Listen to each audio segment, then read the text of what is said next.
Alright you guys, so this video should be going after I've done the PvP tier list, and now this is the day 1 global PVE tier list. So I've made a few changes. So Asta has been pushed up to A rank. He's an amazing character. When it comes to the speed boys, obviously speed isn't exactly that big of an issue, or that, well, it's still kind of needed, but compared to the two, Fin rule of course applies a little bit more when it comes to damage boosting and whatnot. So that is well, yeah, there's more for him when it comes to the speed boost and additional, hence why he's in S rank, of course. Ooh, see, now this is okay. Where is he?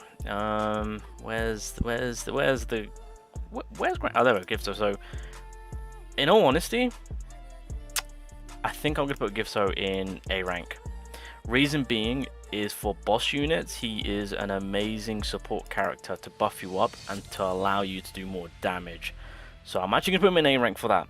I will say, when it comes to this Gifso, there are certain characters in Hall of Illusion where you actually do need him. He does help you out tremendously with nuking power. Yeah, we'll say that much. Vanessa, yeah, she's high tier B, so is Noelle. For the most part, that's fine. Keeping Soul where she is. Like I said, she's a budget Mars, as I like to say. You know what? Yeah, Solid is also high tier B, so we'll leave it as is. Of course, I think I'm comfortable leaving where everyone is at right now. But anyway, yeah, coming back to Asta, of course, like I said, an amazing defending character, so I'm gonna put him in A rank, of course. I feel like most people will actually utilize Asta and build him up. I mean, well, the game itself will actually give you a decent amount of materials to actually get Asta in a good spot. So yeah, a character not to be slept on. Plus his second skill can also stun. So yeah, I think for the most part I'm kind of happy where everything is at right now. So obviously, furthermore, going into it with the SSR characters now, I think we'll start off with, I guess, the most important characters that are going to be extremely good. So obviously, I mean, it's a no-brainer, you know, when it comes to how things were with PvP. When it comes to PvE, these characters are also just as good. You know, tanking, obviously Mimosa being the resurrection healer, of course. So, oh, and also, yeah, Lotus is also one of those characters too. Yeah, so pretty much these characters, these 4 characters, you know, if you do manage to pull them, then you're pretty much set in the PvE section as well as the PvP section. So that's a positive note for these guys in question. And you know what? Actually, yeah, no, Charlotte. Oh, you see, nah, yeah. So I won't go too overboard because I really wanted to put Charlotte in the SS Park, which technically speaking, you could say this. I'm not gonna lie. As a wait, she's a debuffer? Oh well, no, yeah, yeah. Why do I always think Charlotte is a support character? Oh god, I'm thinking about the other Charlottes, aren't I? No, but as a debuffer, when it comes to farming, she is just one of the best, one of the best. And the fact that we get her for free is just making our life a whole lot easier. Right, Nozelle's gonna be, yeah, Nozelle will be placed in B rank. I'm eager to see if anyone's actually gonna make good use of him. I genuinely don't feel like he's gonna be used at all. Maybe I'm wrong, who knows. I'm eager to see if anyone will actually make good use of him, but I mean, yeah, reducing magic attack, he's just kind of, I don't know, his kit is low-key all over the place. I do hope that, I mean, well, I say I do hope, I know at some point we'll get a seasonal version of him, but unfortunately, you know, the base version of him is just, it's not exactly cutting it, unfortunately. So there's that. Sally, beautiful. Ooh, Sally is going to be a tough one to call.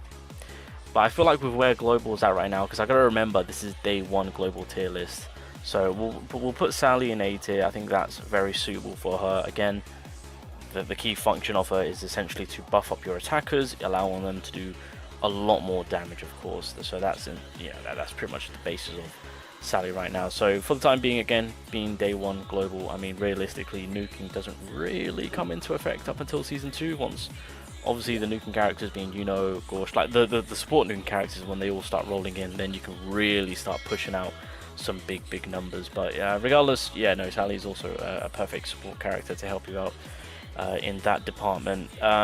Fuego, as it stands, again, obviously when it comes to the green attacking unit, it's just him.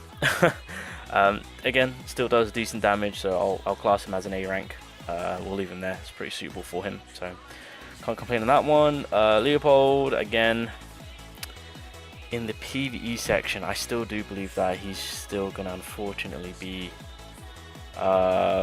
B rank, only because there are better red type. Because I mean, realistically, he's basically the same as for Fuego. It's just there's better options, especially with his typing that he's in. To me, he's just, well, I mean, it kind of makes sense to say that he's one under Fuego, so we'll leave him there as in. Alright, so looking at the season characters, so we'll do Asta first. Obviously with Asta, extremely good. I mean, clearly, you know, he's got the high mobility, attacking unit. If he attacks the boss or the enemies that are at 8% HP, of course, he can get a second attack. And of course, overall, just a really solid attacking unit in the PvE perspective, of course. I also need to mention that, of course, when it comes to global, you know, there is going to be the big race, the Golem boss race coming into play. So, I mean, Asta's going to be pretty handy at that point. On top of that, there are events when it comes to of high amount of damage if you can dish that out, and of course, Asta can provide that crazy amount of damage with the help of support characters, of course. I can't remember what event it was, but I will say my Asta was dropping like 200k nukes, so yeah, Asta himself, I will class him at S rank. He's actually a very, very solid attacking unit, red attacking unit for the PvE side of things. Alright, and then, oh, William, I forgot about him. Yeah, no, William is pretty solid with where he's at, so yeah, he's in a comfy S rank spot. Yeah, I mean, regardless when it comes to PvE, PvP, he's just universally extremely helpful in whatever the situation. So yeah, he's pretty even Stevens. I mean, look, if you do pull William, yeah, then that's a very comfy character to kind of build up army. You know what? I'm actually going to put Yami in SS. He's got an amazing farming attack, which is only in his first skill. You know, if the enemy has bleed, then you've got your stunning going on. Ultimate hits like an absolute truck. He's got abilities where he can do damage or more damage to bosses, of course. So as of right now, again, from a day one perspective on the global side of things, I'm actually going to give him the SS ranking.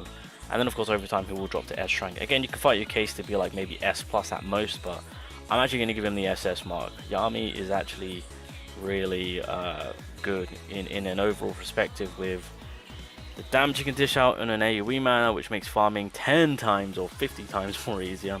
But on top of that, he's also ready to do DOT, as well as drop some serious big numbers going against specifically bosses. So he basically covers a lot of the PvE side of things. So I'm just going to give him the SS. Again, you can fight your case by to drop him maybe down to S+. That's also an option, or high tier S. You know, I'm not gonna argue that. Ooh, real. I think for real, I might have to drop him one, being in PvE. So of course, yeah, S rank. Yeah, I'll drop him down to A rank. I think that's a pretty suitable position for real himself. I guess in a PvE manner, of course, it's, well, I mean, if you can get the stun off, then that's, yeah, that's not too bad. But I think what it is, it's the dispelling as well as just allowing you to do more damage, reducing the enemy's defense, of course. Again, it's more on the AoE side of things, so that's pretty handy and pretty helpful. So I think A rank's pretty suitable for him. Yeah, I think A rank is pretty nice. Ooh, Blue Yami. Oh, this is a tough call. This is a tough call. Of course, when it came to the seasonal characters, Blue Yami, I believe, was my first seasonal character, if I can remember correctly. The damage average for Blue Yami is extremely nice, especially the health ceiling that he has. That was actually pretty handy. AoE, it made AoE grinding a lot easier too, so that was pretty helpful. And of course, when it comes to silencing on his ultimate, as well as the obviously SP's also being removed, but I always forget about that. But it did help out to kind of nullify bosses, I will say, kind of stopping them from using their big attacks. So from that perspective, I will give him the S rank. I was considering going down to A rank with him, but I think at the very latest, with where Global will be at the very beginning, he's actually going to be pretty good to have and holding his own. So I'll give him the S rank position, why not? Then who's the final one? Oh, Jack. How can I forget about Jack? This is going to be a tough one, to be honest, because clearly with Jack you want to set him up, and he's your single target blue unit, of course. You know what? I might just put him one. You know what? Yeah, I know, because of where I put Yami, I'm actually going to put Jack in A rank. I'll give him the benefit of the doubt. So of course with Jack, I mean, like I said, he is a character that just kind of needs to be built up. I mean, wasted turn, buff him up, of course. Does have bleed too, so again, that's going to be very happy with characters that feed off from DOT bleed, so that's not too bad. But for the most part, being a blue damage dealer, having pen up as well as crit and then crit damage, damage output from Jack himself in a PVE manner could be pretty nice. Again, going against bosses, that's also going to be extremely helpful and handy to have. Just make sure that he can survive a turn and then you'll be golden. So yeah, I'll give Jack the benefit of that. I'll give him low tier A, maybe high tier B, but we'll stick him at low tier A. Alrighty, and I think, yeah, you know what? I'm comfortable with this. I mean, yeah, you can fight your case to actually move up Noel, maybe low tier A, including Vanessa. Vanessa's a good support, so. But I think for the most part, I'll keep where everyone is at right now. I'm double checking. I'm really thinking if I should bump someone up, but I think, yeah, you know what? No, I'll leave it as is. I'll leave it as is. But yeah, yeah, no, this is fine. This is fine. So we've looked into PvP, we've looked into PvE, of course. Things might change up once the other Midnight Suns come about. You know, we'll see. We'll get to that when they're released, of course. But yeah, I think that's that. We've looked into PvP. We've looked into now PvE. I think the last thing I need to do now is talk about reroll characters. Yeah. All right, boys. I'm out. Take care. Peace.